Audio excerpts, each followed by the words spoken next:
कोकणामध्ये होळी या सणाला विशेष महत्त्व आहे। देशातील एकमेव असं मंदिर ज्या मंदिरात दरवर्षी फणसाच्या झाडापासून होळीच्या आदल्या दिवशी या ठिकाणी पाषाण बनवून ते वर्षभर ग्रामदैवत म्हणून त्याची पूजा केली जाते।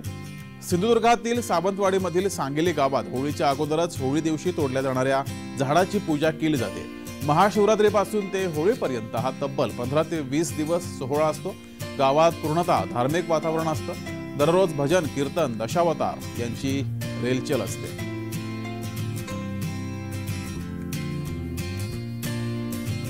तर कोकणामध्ये शिमग्याला सुरुवात झाली आहे आणि कोकणात या शिमग्यानिमित्त विविध कार्यक्रम असतात। दरम्यान याचा आढावा घेतलाय आमचे प्रतिनिधी सुरेश कौलगेकर यांनी। पाहूयात।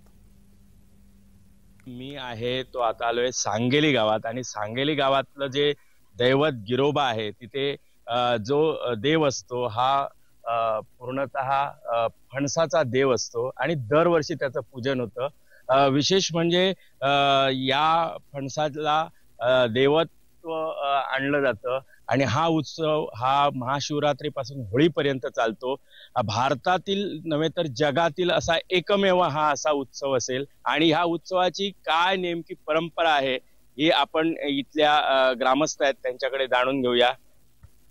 नमस्कार। सांगली गावचं ग्रामदैवत गिरिजानाथ तसेच लाकडी देवांचं हे काम औदुंबर आहे, पिंपळ आहे। तसेच आमच्या गावची रचना म्हणजे पणसाच्या झाडापासून हे देवत्व निवडलं जातं। महाशिवरात्रीपासून म्हणजे फाल्गुन चतुर्दशी पासून होळीच्या आदल्या दिवशी देवाची स्थापना केली जाते। हे लाकडी शिवलिंग 8-5 मानकरी सुतार मंडळी मिळून या शिवलिंगाला आकार देतात। आकार दिल्यानंतर रात्री हा देव शिवलिंग तयार झाल्या मिरवणुकीमध्ये ढोल ताशांच्या गजरात मंदिरामध्ये नेला जातो। तिथे नेल्यानंतर देवाची वार्षिक प्रतिष्ठापना परंपरेनुसार होते। हजारो भाविक इथे येतात आणि विशेष म्हणजे जगभरातील जे भाविक आहेत ते यावेळी इथे हजेरी लावतात आणि हा उत्सव आहे तो एक मोठ्या धार्मिक परंपरेनुसार आणि एक सण म्हणून साजरा केला जातो। सुरेश कौलगेकर, जय महाराष्ट्र, सांगली, सिंधुदुर्ग।